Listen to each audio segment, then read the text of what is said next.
কখনো কখনো এমন সময় আসে আপনি একজনকে উপকার করেছেন, দুদিন পরে সে আপনাকে ভুলে যাবে। একটি গল্পের মাধ্যমে আপনাকে আসুন আজকে বুঝিয়ে দিই। নির্জন একটি কক্ষে এক দরবেশ বাস করতেন। সে কক্ষে একটি ইঁদুর এসে বাচ্চা প্রসব করলো। দরবেশকে দেখতে পেয়ে সব কয়টি ইঁদুর পালিয়ে গেল, কিন্তু একটি ইঁদুরের বাচ্চা রয়ে গেল। বুজুর্গের দয়া হলো, তিনি বাচ্চাটিকে দুধ পান করাতে লাগলেন। একদিন দেখলেন বাচ্চাটি মন ভার করে বসে আছে। তিনি তার দুঃখের কারণ জিজ্ঞেস করলেন। বাচ্চা বলল, আজ একটা বিরাট ইঁদুর আমাকে ধাওয়া করেছিল, আজ কোনো রকমের প্রাণ বাঁচিয়েছি, কিন্তু একদিন সে আমার উপর জয় হবে আর আমার প্রাণ সে নিয়ে নিবে, তাই আমার দুঃখ।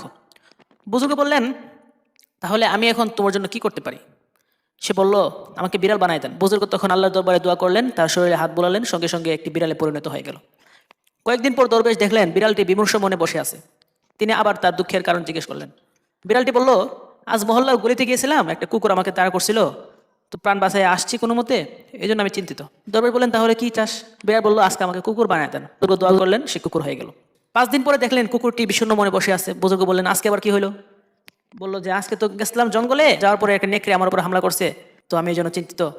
বুজুর্গ বললেন, এখন আবার কি চাস? নেকড়ে হবি? ওই কুকুর বলল, হ্যাঁ, আমাকে নেকড়ে বানাই দেন। তখন বুজুর্গ দোয়া করে তাকে নেকড়ে বানাই দিল। কয়েকদিন পর আবার দেখলেন মন খারাপ করে বসে আছে।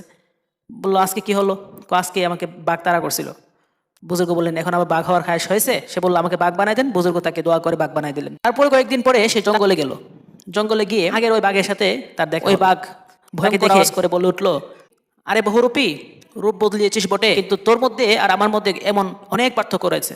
আসলে মানুষের তৈরি বাঘ আর আমি হলাম আল্লাহর তৈরি। আল্লাহর তৈরি বাঘের আসল ক্ষমতা এখনই পরীক্ষা হবে, হাকিকতে। এই কথা শুনে সে ভয়ে কাঁপতে কাঁপতে বলল, তাহলে আমার প্রাণে বাঁচার উপায় বললো, একমাত্র পথ আছে, তুই তাকে খতম করে আয় যে তোকে খুদার উপরে খুদকারি করেছে, তোকে ইঁদুর থেকে বাঘ বানাইছে, আল্লাহর সৃষ্টির মধ্যে যে হস্তক্ষেপ করেছে তাকে খতম করলে তুই ছাড় পাবি। সে চললো, জঙ্গল থেকে দরবেশের গড়ে গেল। বুজুর্গ দেখলেন সে নখ বাহির করে থাবা প্রস্তুত করে সামনে এসে ঘোর ঘোর করছে। বললেন, আজ তোর কি হলো? সে বলল, আজ তোমাকে খাবো। বললেন, আগের সকল দয়া উপকারের কথা কি ভুলে গেছিস? সে বলল, তোর উপকার আমার জান যায়, উপকারের কথা ভেবে জান হারাতে পারি না। সে বাঘের সঙ্গে আবার দেখা হয়েছে। সে হলো আসল বাঘ আর আমি হলাম ইঁদুর থেকে বাঘ। সে এটা বুঝে ফেলেছে।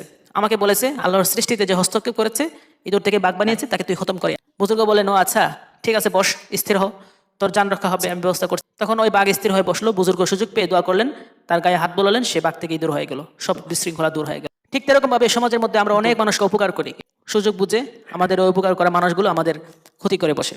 ধন্যবাদ।